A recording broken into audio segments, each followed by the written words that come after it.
98% of women are sexually attracted to men who do this. Want to know exactly how to make a woman feel drawn to you without acting fake or playing games? These 12 actionable tips work in the real world. They're subtle, smart, and proven to shift how she sees you. And that final tip? It's the one that makes her want to make the first move. 1. You speak in future fragments, and then leave them unfinished.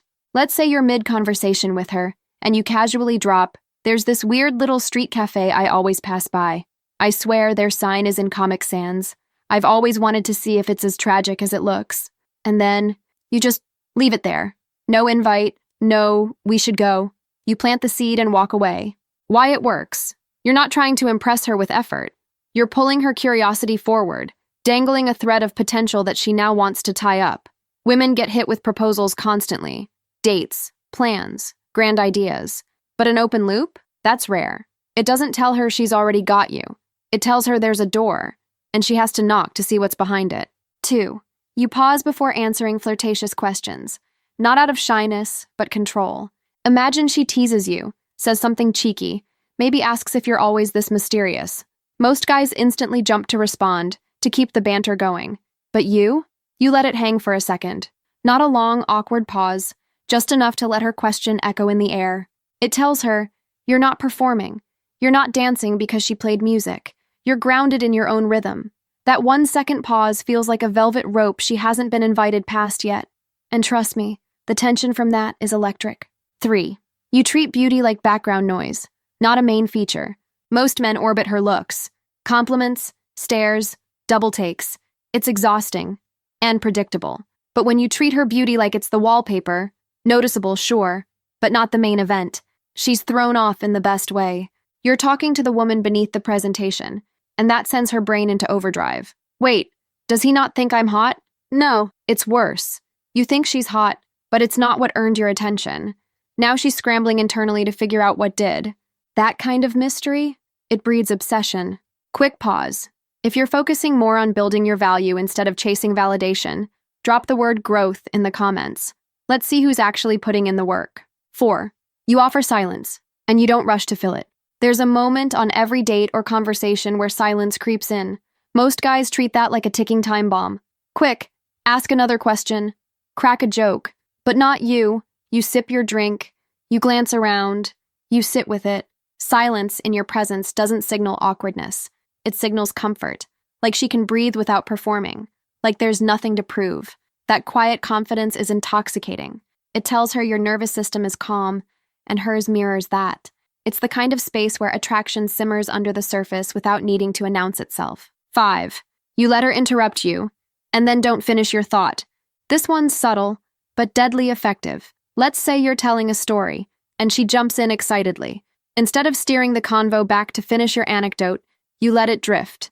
You pivot with her energy. You don't force your spotlight back. What this tells her? You're not needy for airtime. You're not clinging to dominance in conversation.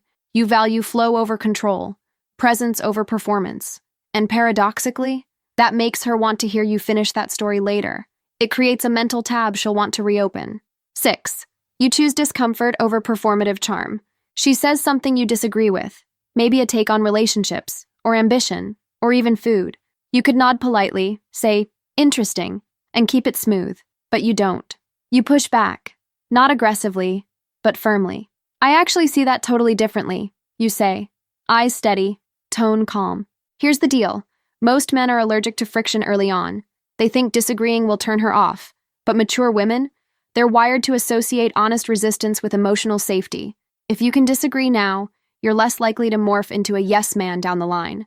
That contrast, charm with backbone, turns a woman's casual intrigue into magnetic pull. 7. You remember what she almost said, and bring it up later. You know that moment when she trails off mid-thought? Maybe she says, there was this one summer I almost, and then pivots. Most guys let it go. You catalog it. And a day or two later, you bring it back. What were you going to say about that summer? You left me hanging. Boom. That kind of callback does 2 things. First, it shows you're actually listening, not just nodding on autopilot. Second, it tells her that her unfinished thoughts stick with you. It feels deeply intimate because most people don't notice the stuff that gets skipped. She'll feel seen in a way that's quietly, intensely personal.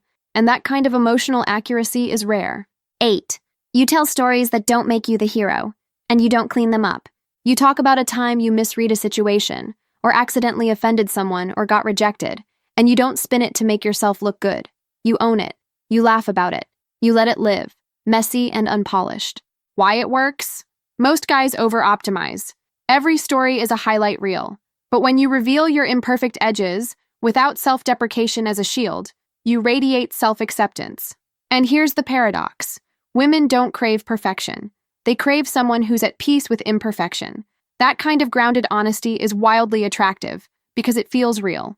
And real is rare. 9. You leave digital gaps, not as a game, but as a lifestyle. Let's say you're texting. The convo is flowing. Most guys, once they feel that momentum, want to keep it going. Not you.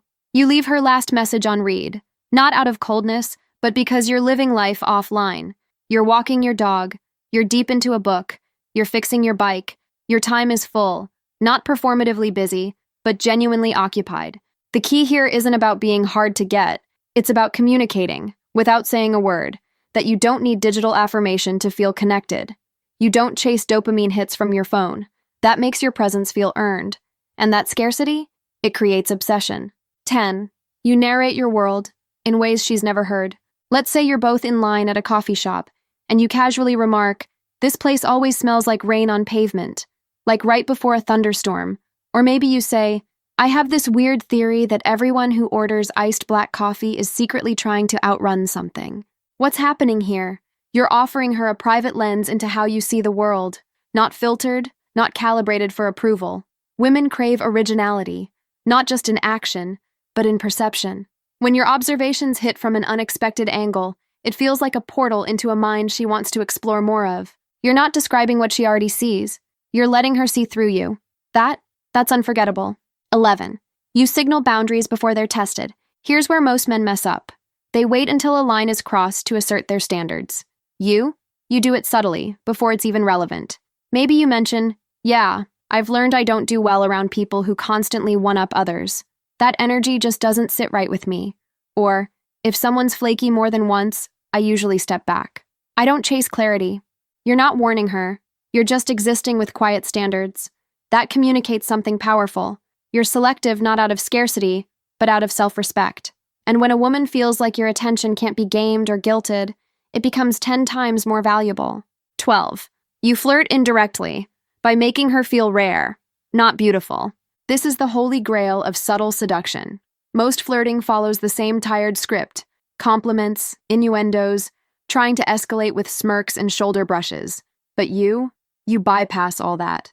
Instead of telling her she looks amazing, you say something like, "There's something about the way you pause before answering questions.